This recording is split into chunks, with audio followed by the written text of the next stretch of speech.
Morning, welcome back to my new blog. তোমরা সবাই কেমন আছো? আমিও ভালো আছি। চলে এসেছি নতুন একটা ব্লগ নিয়ে। সকাল সকাল উঠে গিয়েছি, এখন হচ্ছে ব্রাশ করব আর হচ্ছে আমাদের দাদার জন্য চা বানাবো। আজকে হচ্ছে সানডে, তো সানডেতে একটা আলাদা রকম ভাব, তো ছুটি থাকে তোমাদের দাদার, তো ওই জন্য ও সকাল সকাল বাজারেও চলে গেছিলো। তো বাজার থেকে কি কি নিয়ে এসছে তোমাদের সেটা দেখাবো, শেয়ার করবো। বন্ধুরা দেখো, এটা তোমরা কি চেনো? এটা হচ্ছে ঘ্যাটকোল পাতা, ঠিক আছে? ঘ্যাটকোল, আর এখানে আছে চিংড়ি মাছ, আর হচ্ছে কি কি এনেছে আমি ঠিক জানি না, তো এগুলো খুলে পরে দেখাচ্ছি তোমাদের। তাহলে চাটা খেয়ে নিলাম এখন, আর চা খাওয়ার পর এখন এই সবজিগুলো কেটেছি। দেখো, থেকে নিয়ে এসেছিল চিংড়ি মাছ, তো এই চিংড়ি মাছ করব। এই যে ঘ্যাটকলের যে পাতা আছে না, এই পাতাতে দেবো, আর এই যে ডাঁটা আছে এই ডাঁটাতে দেবো। সঙ্গে নিয়েছি এই যে কাঁঠালের বীজ, ওই যে বাজার থেকে কিনে আনা হয়েছিল কাঁঠালের বীজগুলো। তো এই যে কাঁঠালের বীজগুলো ঘ্যাটকলের ডাঁটা দিয়ে রান্না করব। তো দেখো আমার রেসিপিটা, তোমরাও এরকম করে ট্রাই করো, খুব ভালো হবে। এই দিয়েই পুরো খাওয়া যায়। আর এখানে কাটা আছে আমার ছেলেরা যে খাবে সেই সবজি। বাজার থেকে নিয়ে এসেছিলো হচ্ছে চিকেন, তো এখনও ধোয়া হয়নি। তো মাংসর জন্য পেঁয়াজ রসুন আদা কেটে নিয়েছি, আর এখানে চিংড়ি মাছগুলো ভালো মতো বেছে নিলাম। তো এবার নুন হলুদ দিয়ে ভাজবো। আর এটা হচ্ছে ঘ্যাটকলের জন্য পাতা, আর ডাঁটার জন্য আলাদা করে মশলা। আর ঘ্যাটকলের ডাঁটা এরকম কাঁঠালের দানা দিয়ে এটা সেদ্ধ করে রেখে দিয়েছি, সেদ্ধ করে জল ফেলে দিয়েছি। দেখো গাইস, রান্না করবো এখন এইটা, ঠিক আছে? তো এর জন্য মশলা দিয়েছি এইটা, পেঁয়াজ রসুন আর হচ্ছে কাঁচা লঙ্কা, ঠিক আছে? তো এটা ভাজা হচ্ছে। যাও গিয়ে আইসক্রিম নিয়ে আসো, আসো, যা টাকা নিয়ে আয় বাবাই। বলো দুটো আইসক্রিম দিতে বলো।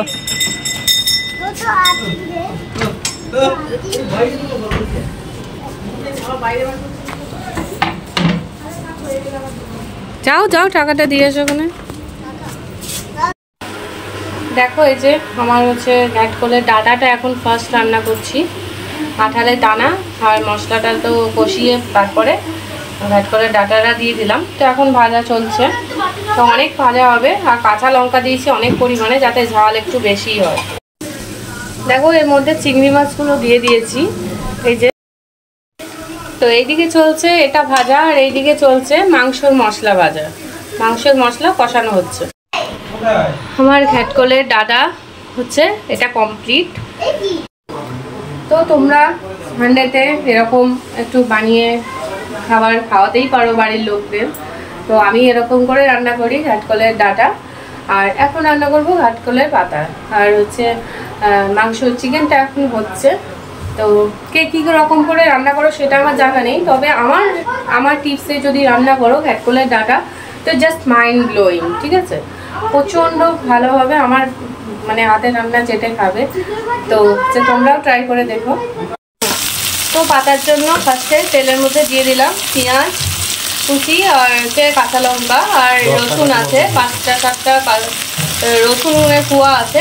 তো এগুলো ভাজা দেওয়া হবে। বেশি করে কাঁচা লঙ্কা না দিলে ঝাল না হলে টেস্ট লাগে না। তো এগুলো হালকা হালকা ভাজা হয়ে গেছে, এর মধ্যে দিয়ে দেবো পাতাগুলো।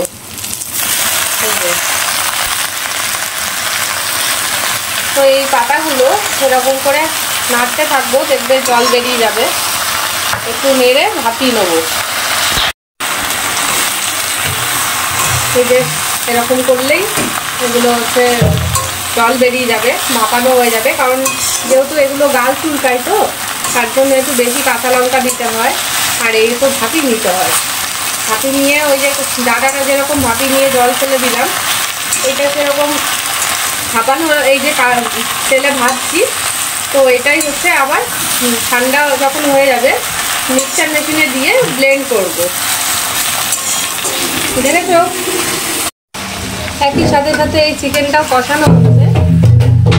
আর এখানে এটা হালকা ভাজা হয়ে গেছে তো ঠান্ডা হতে দিয়েছি, গ্যাস বন্ধ করে দিয়েছি। তো এরপরে মিক্সচার গ্রাইন্ডারে মিক্স। আর এই যে চিংড়ি মাছের মাথাগুলো প্রায় রেখে দিয়েছি এই পাতাতে দেওয়ার জন্য। এর মধ্যে অত চিংড়ি মাছ লাগে না, অল্প একটু চিংড়ি মাছ হলে হয়ে যায়। তো রান্না করতে করতে একটু রেস্ট নিতে চলে এসেছি। আর এই যে এখন এটা খাবো, ল্যাংড়া আম। তো হচ্ছে আমি আর আমার ছোট ছেলে এটা খাবো, তার জন্য নিয়ে এসেছি। তো না কেটেই শুধু ছাল ছাড়িয়ে খাবো। তো এগুলো ভাজা হয়ে গেছিলো, এখন হচ্ছে একবারে এই জগে ধরবে না, তার জন্য দুবারে করব। তো পেস্ট করে নিই, দেখো পেস্ট করে নিয়েছি। এবার এখানে দিয়ে দিয়েছি তেল। এবার এই তেলের মধ্যে আবার ভাজতে হবে। এই যে কড়াই তেলের মধ্যে দিয়ে দিয়েছি। তো এটা এখন যতক্ষণ না জল শুকিয়ে ঠিক আঠা না হবে ততক্ষণ না এটা আমি এখানে ভাজতে থাকবো। তো এর মধ্যে দেখো নুন হলুদ দিয়ে দিয়েছি, শুধু এই নুন হলুদটুকুই লাগবে, আর কিছুই লাগবে না। তো এই শুধু তেল দিয়ে এটা ভাজতে থাকবো। দেখবে ঠিক লাস্টে যখন ঠিক ওঠা কড়াই থেকে ঠিক ওঠা হয়ে যাবে তখন বন্ধ করব।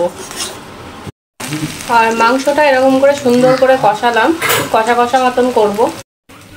আমার চিকেনটা হচ্ছে কমপ্লিট হয়ে গেছে, চিকেন কমপ্লিট। আর এদিকে হচ্ছে এটা হচ্ছে ভাজা হচ্ছে, এখনো হচ্ছে আর একটু ভাজা হবে, তারপরে কমপ্লিট হবে। দেখো গাইস, আমার প্রায় পাতা বাটা প্রায় কমপ্লিট। এর মধ্যে থেকে আবার নিয়ে চলে গেছে তোমাদের দাদা, ভাত দিয়ে খেতে চলে গেছে। তো ঠিক পাতা বাটাটা ঠিক এরকম ওঠা হবে এরকম। তো সেই জন্যই দেখাতে চাইছি তোমাদের, কড়াই থেকে যেন উঠে যাবে এরকম। তো আমার গেছে হালাত খারাপ হয়ে, এখন আমি যাবো স্নানে। তো খুব গরম লেগে গেছে, অনেক 3 রকমের রান্না করতে গিয়ে 3টেই বেশ মশলা দিয়ে রান্না, তো কষ্ট হয়ে গেছে। এখন যাই স্নান করতে, বাই আবার পরে আসছি একটু পরে। তো স্নান করে চলে এসেছি, এখন নিয়ে এসেছি ভাত খাবো। তো হচ্ছে এই যে পাতা বাটা আর হচ্ছে ডাটা আর অল্প একটু চিকেন নিয়েছি। তো আজকে একটু বেশি করে ভাত নিয়েছি, অনেকটাই সুন্দর রান্না হয়েছে, তো বেশি করে খেতে ইচ্ছে করছে। তো খেয়ে নিই একটু। আমাদের বাড়ির সামনে দেখো সাপ বেরিয়েছিল, তো সাপটা বিড়ালটা নিয়ে খুব খেলা করছিল। তো কামড়ে দেবে বলে বিড়ালটাকে আমি সরিয়ে দিচ্ছিলাম। তো বিড়ালটা হচ্ছে বারবার শুধু সাপটাকে ধরছে। তো আমি লাঠি দিয়ে সরাচ্ছিলাম। আমি ভাবছিলাম যে হয়তো বিড়ালটা কামড়ে দিয়ে মেরে ফেলেছে। আমি বাইরের গেট থেকে অনেকটা দূরে লাঠি দিয়ে সরিয়ে দিচ্ছিলাম, আর বিড়ালটাকে না পেরে বিড়ালটার মাথায়ও একটা বাড়ি দিয়েছি, শহর এখান থেকে, নাহলে কামড়ে দেবে। আর ভীষণ বিষধর সাপটা ছিল চন্দ্রবোড়া। তো আমি ক্যামেরা করছি আর এদিকে হাতে করে লাঠি দিয়ে সাপটাকে দেখছি যে মরে গেছে কিনা। তো দেখছি যে মরে গেছে, আমি ভাবছি। তারপরে এরকম করে একটু উল্টে রেখে দিয়েছি সোজা হয়ে। তখন দেখতে পাবে যে ভীষণ লাফালাফি করছে, এই দেখো কীরকম করছে। তো আমি ভিডিওটা করছিলাম, তো আমার ছেলে আবার সামনে চলে গেছিলো, তো ওকে আবার সরিয়ে দিচ্ছি। দেখো ভীষণ বিষধর সাপ, এটা চন্দ্রবোড়া ছিল, এক্ষুনি লাফালাফি করবে সাপটা। তারপরে সাপটাকে মেরে দেওয়া হয়েছে, যেহেতু সব বাইরের বিড়ালটা নিয়ে সবার বাড়িতে এদিকে ওদিকে ঢুকে যাচ্ছিলো, তো ওই যে লাফালাফি করছে। তো তার জন্য হচ্ছে ওকে মেরে দিয়ে ওকে হচ্ছে পুড়ি দেওয়া হয়েছে। যেহেতু সাপকে মেরে পুড়িয়ে দিতে হয়, এটা একটা পাশের বাড়ির একটা বউ মেরে তারপর পুড়িয়ে দিয়েছিল। এই দেখো বিড়ালটা মুখে নিয়ে এবার কোথায় চলে গেল।